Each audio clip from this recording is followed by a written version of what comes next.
Pemandangan indahnya kota Monaco menjadi awal pembuka dalam kisah kali ini.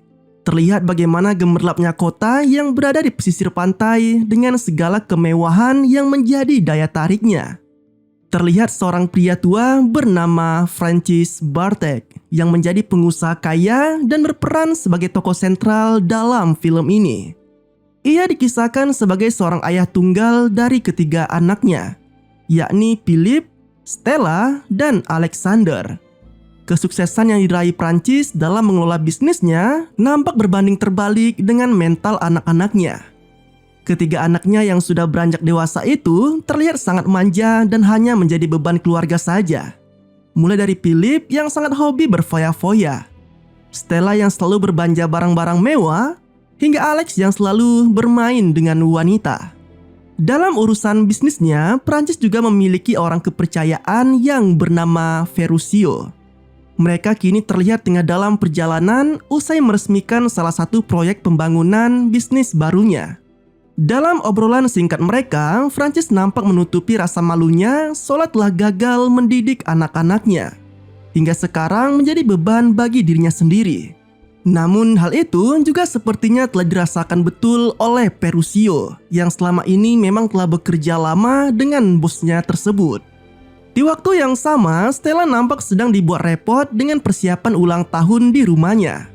Ia yang menjadi satu-satunya anak perempuan Prancis yang terlihat sangat manja, bahkan Stella sempat merasa sangat kesal hanya karena dirinya nampak jelek ketika sedang ditangani oleh juru riasnya. Kembali ke Prancis, ia yang sedang membicarakan bisnisnya bersama Ferruccio malah kedatangan Philip yang langsung menjelaskan panjang lebar mengenai ide bisnisnya untuk membuat perusahaan sepatu. Namun ia yang pada dasarnya tidak cukup memiliki ilmu di bidang tersebut, apalagi dengan pembawaannya yang manja. Jelas tak cukup meyakinkan sang ayah untuk memberinya kepercayaan pada idenya itu. Alhasil Prancis pun hanya sekedar memberinya tugas untuk mengirimkan dokumen kepada salah satu relasi bisnisnya. Usai pertemuannya dengan Philip, Ferruccio mulai menyarankan pada Prancis agar tidak terlalu memanjakan anak-anaknya. Terlebih setelah melihat beberapa kali ide aneh oleh Philip yang sangat tidak masuk akal baginya. Namun dari sinilah terungkap bahwa Prancis pun mengakui jika dirinya tak bisa berbuat banyak dan hanya bisa memanjakan anak-anaknya itu. Tepat sejak meninggalnya sang istri 15 tahun silam. Di tempat tinggalnya, Prancis ternyata masih kerap berbicara sendiri di depan foto mendiang istrinya, seolah ingin meluapkan keluh kesahnya bersama sang istri. Namun tampaknya kebiasaan tersebut telah diamati selama ini oleh asisten rumah tangganya yang bernama Marguerite. Wanita itu bahkan sampai berani menawarkan dirinya untuk dinikahi oleh Prancis dengan alasan agar majikannya itu tidak depresi karena kehilangan sosok istrinya. Tak lama kemudian, perasaan Prancis kembali dibuat kesal. Namun kali ini dari Stella, yang tiba-tiba menyatakan keinginannya untuk segera menikah dengan sang pacar, yaitu Juan Carlos. Mendengar pernyataan tersebut, Prancis pun marah dan langsung menodongkan senapannya ke arah Juan, seolah menegaskan bahwa ia enggan menyerahkan anak perempuannya pada sosok pria yang sejatinya hanya ingin menumpang hidup dari kemewahan dan harta yang dimilikinya. Perasaan Prancis juga makin meradang ketika secara terang-terangan mendengar pernyataan Stella yang ingin menghambur-hamburkan uang hanya untuk bulan madu. Dengan penuh amarah, Prancis pun melarang tegas rencana pernikahan itu. Namun Stella yang selama ini selalu dimanja malah acuh, bahkan ia dengan sesumbar mengumumkan soal rencana pernikahannya itu di hadapan para tamu undangan di pestanya. Tak cukup sampai di situ, perasaan Prancis kembali dibuat kesal karena kali ini giliran Ferruccio yang mengabari bahwa Philip malah lebih memilih menggunakan helikopter dan berpesta dengan para wanita. Seolah anak sulungnya itu benar-benar cuek dan tak memperdulikan saran dari Prancis yang memintanya berkenalan dengan kolega bisnisnya. Tidak hanya itu saja, Prancis juga kembali dibuat kaget oleh kedatangan dosen di kampus tempat Alex kuliah. Bukan karena sering membolos saja, kedatangan dosen bernama Guillaume itu ternyata adalah untuk menuntut keadilan pada Alex yang diakuinya telah meniduri istrinya. Seolah belum percaya dengan ucapan dosen itu, Francis malah dibuat tercengang karena tiba-tiba Alex muncul dengan dua wanita, yang ternyata mereka adalah istri dan anak perempuan Guillaume. Mendapati Alex yang telah tidur dengan istri dan anaknya, Guillaume pun langsung mengejarnya seraya ingin menghabisi anak nakal itu. Tak lama kemudian entah apa yang merasuki Francis, pria tua itu nampak kesakitan dan tumbang begitu saja. Seolah tak kuat lagi menahan malu dan semua beban yang dibuat oleh anak-anaknya itu. Kemudian di rumah sakit, Francis diketahui telah mendapati serangan jantung yang membuatnya tumbang di pesta kemarin. Dan kini ia harus dirawat secara intensif. Namun ternyata kondisi kritis ayahnya itu tidak serta-merta membuat ketiga anaknya berempati. Mereka malah sempat-sempatnya memperdebatkan hal yang tak penting, hingga membuat kegaduhan di rumah sakit. Alhasil Ferruccio yang selama ini setia menemani Francis akhirnya meminta paksa ketiga anak bosnya itu untuk meninggalkan ruangan rawat inap. Tak lama kemudian, Ferruccio kembali membahas tentang mendiang istri Francis. Ia mempertanyakan bagaimana perasaan mendiang istri bosnya itu jika saat ini melihat kondisi ketiga anaknya yang tak bisa dibanggakan. Nah, singkat cerita, 2 bulan pun berlalu. Kondisi rumah keluarga Francis tiba-tiba kacau dengan teriakan ketiga anaknya yang terus memanggil namanya. Ternyata diketahui bahwa saat ini kartu kredit mereka tak bisa dipakai lagi, termasuk dengan fasilitas yang ada di rumah tersebut. Tak lama kemudian, perasaan ketiga anak itu pun semakin dibuat panik karena tiba-tiba saja datang rombongan polisi yang merangsek dan langsung menggeledah rumah mereka. Sontak, Philip, Stella, dan Alex pun berusaha untuk kabur meski mereka pun belum tahu secara pasti apa yang terjadi di balik semua kejadian tersebut. Untungnya, saat ketiga anak itu akan kabur, tiba-tiba muncul Francis yang mengarahkan mereka keluar melalui pintu belakang. Dengan berbekal senapannya, Francis membawa anak-anaknya menyelinap kabur dari gerombolan polisi di rumahnya. Bahkan pria itu sampai menodongkan senapannya ke salah satu pengendara mobil hanya untuk merampas kendaraan tersebut dan membawa kabur lebih jauh anak-anaknya. Dalam perjalanan mereka, Francis mengungkapkan bahwa perusahaannya kini sedang bermasalah, menyusul adanya penipu yang menyalahgunakan uang perusahaan. Karena hal itu juga, maka pemerintah telah membekukan seluruh rekening keluarga Francis termasuk aset yang dimilikinya. Tidak hanya itu, Francis juga mengatakan bahwa ia dan semua anaknya bisa saja dipenjara karena dituduh telah ikut menyalahgunakan uang perusahaan. Nah, karena alasan itulah, maka ia kini membawa kabur ketiga anaknya ke Marseille, sebuah kota yang jauh dari hiruk-pikuknya Monaco. Francis juga sempat meminta pada anak-anaknya agar tidak ada yang beritahu kondisi mereka pada teman atau siapapun di luar sana, termasuk dengan membuang semua ponsel mereka dengan berdalih jika kepolisian bisa dengan mudah melacak keberadaannya hanya melalui sinyal ponsel tersebut. Setibanya di tujuan mereka, Francis mengungkapkan jika bangunan yang akan menjadi tempat tinggal mereka saat ini adalah bekas rumah orang tuanya atau kakek dari ketiga anak Francis. Sayangnya, kondisi rumah yang telah lama tak ditempati itu nampak begitu lapuk, bahkan sangat jauh dari kehidupan yang selama ini dilalui oleh anak-anaknya. Namun tampaknya Francis tetap berusaha untuk memenuhi kebutuhan ketiga anaknya itu, termasuk memberi mereka roti ala kadarnya dan menguatkan mental anak-anaknya dengan mengatakan soal pekerjaan yang harus mereka lakukan demi mendapatkan uang untuk hidup ke depannya. Francis juga menyebutkan jika dirinya tak mungkin lagi untuk keluar rumah karena bisa saja polisi akan mudah menangkapnya. Karena alasan itulah, maka kini giliran ketiga anaknya yang harus bekerja untuk memenuhi kehidupan mereka.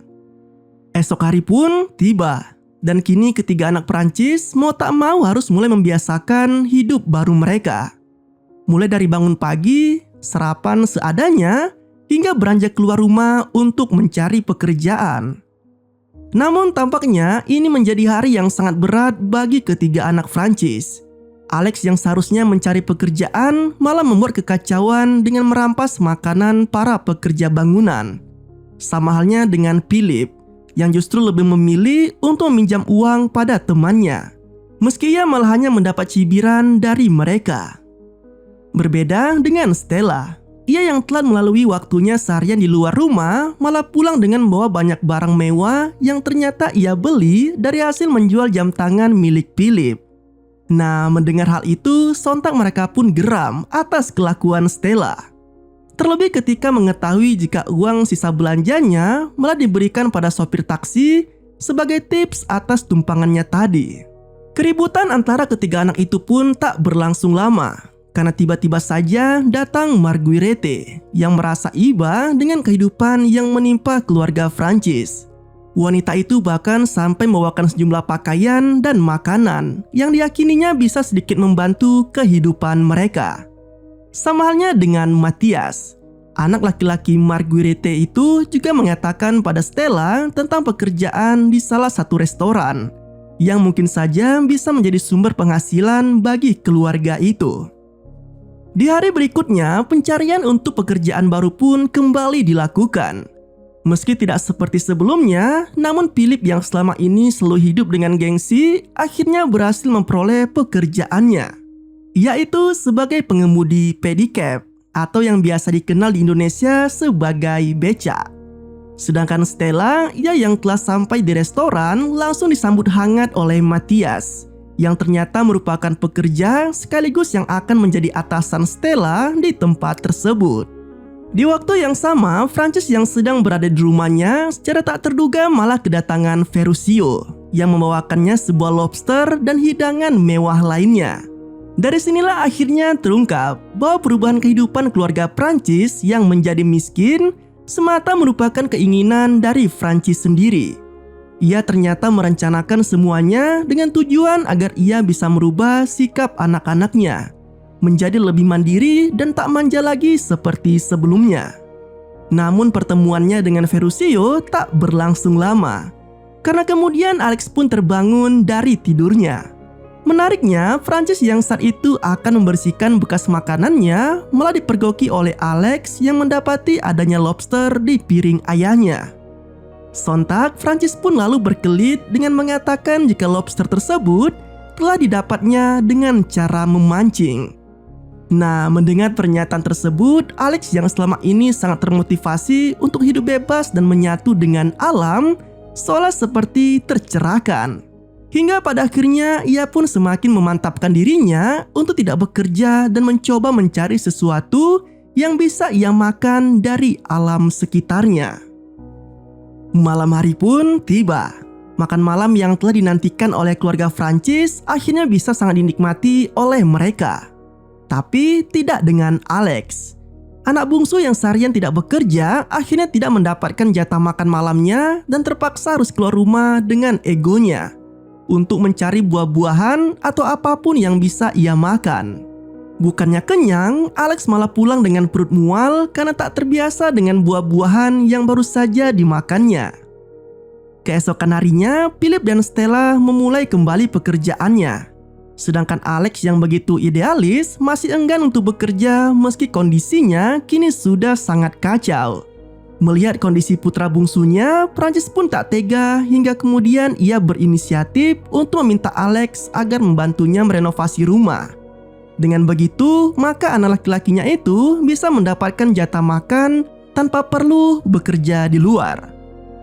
Kesepakatan pun dibuat dan akhirnya Francis memperbaiki rumah peninggalan orang tuanya bersama dengan Alex.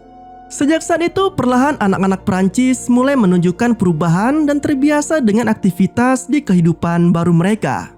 Alex yang tak lagi mengeluh dengan aktivitasnya yang memperbaiki rumah. Stella yang makin luas menjalani profesi sebagai pelayan. Dan Philip yang malah menjalin hubungan baik dengan pesaingnya, sesama driver hanya karena memiliki hobi yang sama, yaitu sepatu. Tidak hanya sekedar menjadi teman dekatnya saja, Philip bahkan sampai membuat ide untuk bekerja sama dengan rekan kerjanya itu untuk membuat usaha sepatu di kemudian hari. Nah, di lokasi yang berbeda, Juan yang tengah berselingkuh dengan teman Stella malah mendapati kabar soal keluarga Francis yang tiba-tiba jatuh miskin. Nah, sontak pria itu pun merasa janggal. karena ia sendiri juga sempat melihat Ferruccio yang bekerja seperti biasanya di perusahaan Prancis tanpa terlihat adanya masalah sama sekali terhadap perusahaan tersebut. Secara mengejutkan, Juan yang telah mengetahui semua aksi Prancis akhirnya mendatangi pria itu. Dengan licik, Juan menyatakan bahwa ia akan membongkar semua rahasia dan alasan dibalik perubahan hidup yang dialami oleh Prancis dan anak-anaknya. Kecuali jika pria kaya itu mau menikahkannya dengan Stella. Tidak hanya itu, Juan juga akan berpura-pura seolah dialah yang akan menjadi pahlawan dengan menyelesaikan masalah keuangan yang telah dialami oleh perusahaan Prancis. Seolah tak memiliki pilihan lain, Prancis pun dengan berat hati hanya bisa mengiyakan permintaan Juan. Hingga pada akhirnya kehidupan keluarga Prancis kembali berjalan seperti sedia kala. Di hari berbeda, Prancis yang berniat untuk mengakui semua rencananya terhadap kehidupan anak-anaknya tempo lalu akhirnya mengundang ketiga anaknya untuk berkumpul di kantornya. Namun sayangnya hal itu tak bisa dilakukannya pada Stella. Karena ternyata saat ini putrinya sedang bersama Juan menuju ke balai kota untuk melangsungkan pernikahan mereka. Sialnya lagi, Prancis malah tak bisa menghubungi Stella karena ponsel putrinya itu direbut oleh Juan, yang sama sekali mengacukan perkataan calon mertuanya itu. Dengan penuh kesal, Prancis pun akhirnya mengajak Philip dan Alex untuk menuju ke kantor balai kota. Setibanya di balai kota, Prancis yang tak ingin membuang waktunya langsung mendatangi ruangan tempat Juan dan Stella berada. Pria tua itu dengan tegas menolak adanya pernikahan di sana dan melarang putrinya untuk menikah dengan Juan. Termasuk dengan membongkar aksi sok pahlawan yang sempat dilakukan Juan pada keluarga Prancis. Meski awalnya sempat diwarnai dengan ketegangan, namun pada akhirnya pernikahan itu pun berhasil digagalkan. Prancis juga mengungkapkan soal peristiwa pemblokiran rekening dan penyitaan aset miliknya, yang ternyata hanyalah rekayasa semata. Ia pun mengaku jika semua yang dilakukannya itu merupakan rencana darinya, agar bisa merubah sikap ketiga anaknya menjadi lebih mandiri dan bersikap dewasa. Entah apa yang dipikirkan oleh ketiga anak Prancis. Mereka malah meninggalkan ayahnya begitu saja. Seolah sudah sangat kecewa dengan semua kebohongan yang telah dilakukan oleh Prancis. Singkat cerita, 9 bulan pun berlalu dan saat ini Prancis hanya hidup sendiri di dalam rumah mewahnya, dengan ditemani oleh Marguerite sebagai asisten dari rumah tangganya. Uniknya, ketiga anak Prancis yang telah lama tak tinggal bersama di rumah itu ternyata masih sering mengirim cek untuk ayah mereka sebagai uang atas sewa rumah. Sejak perpisahan itu juga, Prancis nampak sering murung dan tak bergairah lagi seperti dulu kala.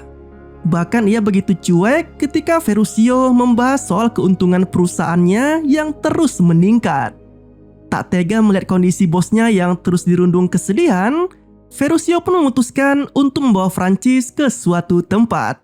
Dan ini adalah rumah peninggalan orang tua Prancis yang sebelumnya sempat menjadi rumah sementara ketika Prancis memberikan pelajaran hidup bagi ketiga anaknya.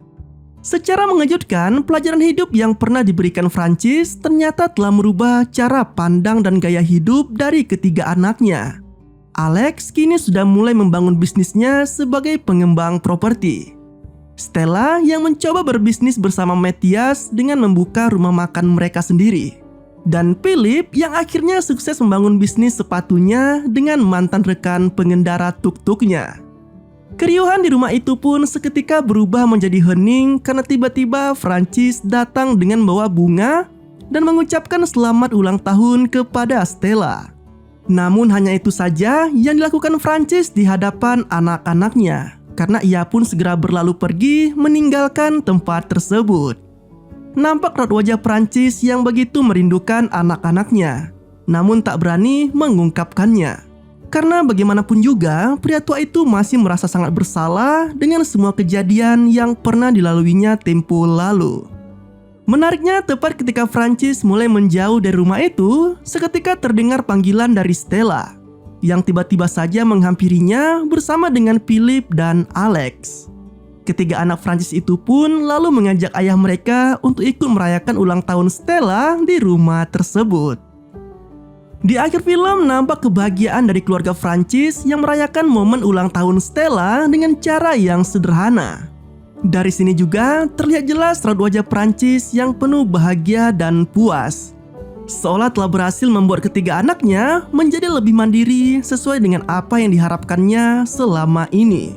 Dan kisah ini pun berakhir.